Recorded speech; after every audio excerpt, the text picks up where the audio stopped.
देखिए, हमारे देश में मेहमानों को भगवान कहा जाता है, लेकिन हमारे देश में जो एक घटना हुई है एक मेहमान के साथ, जो कि एक दूसरे देश से न जाने कितने सपने लेके, कितनी उम्मीदें लेके भारत आई थी कि कुछ पढ़ाई करेंगे, कुछ बन जाएंगे, क्योंकि भारत के टॉप कॉलेज में हम एडमिशन ले रहे हैं। लेकिन उसको क्या पता था कि उसके मौत को छिपाने के लिए पूरे स्टेट का प्रशासन, यहाँ तक कि पूरा कॉलेज लग जाएगा और फिर भारत की चीख तक नहीं निकलेगी। अफसोस इस बात से होता है कि भारत जो नेपाल को ये कहता है कि हमारा और नेपाल का तो रोटी बेटी का रिश्ता है, लेकिन क्या एक बेटी के साथ भारत ऐसा कर सकता है? मुझे लगता है कि प्रकृति लामसा जिसके साथ गलत तो हुआ ही है, जिसके मौत को एक सुसाइड दिखाया जा रहा है, लेकिन कोर्ट को और प्रशासन को जिस तरह से सबूतें दी जा रही हैं, उससे नहीं लगता कि वो एक मौत है, क्योंकि उसकी मौत को रहस्य बनाया जा रहा है। और इससे एक चीज क्लियर होती जा रही है हम जैसे लोगों के दिमाग में कि ये एक सुसाइड नहीं बल्कि हत्या थी। और सवाल ये भी उठता है कि अगर हत्या थी तो क्यों हुई?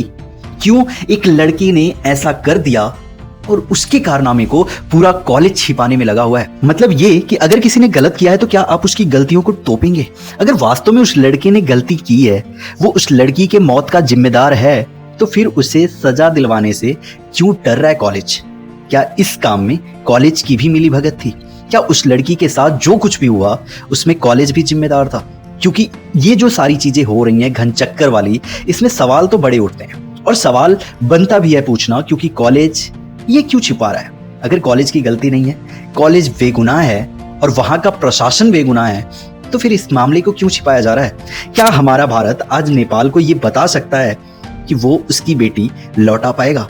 देखिए, शर्मिंदा है हमारा भारत, आज शर्मिंदा है, क्योंकि हमारे देश में कभी किसी मेहमान के साथ ऐसा नहीं हुआ था। आज तक हमारे देश में तो ऐसे बहुत सारे कांड हुए। आपने देखा होगा कि आज से 5 महीने पहले कोलकाता के अंदर एक लेडी डॉक्टर के साथ बेरहमी से उसकी हत्या कर दी जाती है और उसके साथ न जाने कितने गलत काम किए जाते हैं। लेकिन ये चीजें तो आज सवाल ये पैदा करता है कि ये जो आज घर में हो रहा था, ये जो सिर्फ आज भारत में हो रहा था, वो भारत के बाहर भी होने लगा।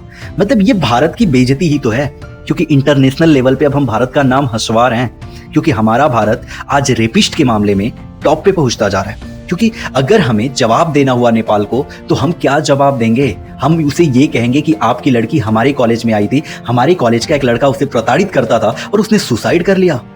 ये जवाब होगा नेपाल के लिए, क्योंकि उसे कुछ ऐसी पुख्ता जवाब देनी होगी जिससे उसे लगे कि हाँ, ये जो जवाब है ये हमें सेटिस्फाई कर रहा है, ये जवाब हमें संतुष्ट कर रहा है। और सवाल बहुत सारे खड़े इसलिए भी हो जाते हैं कि प्रशासन इसमें क्या कर रही है?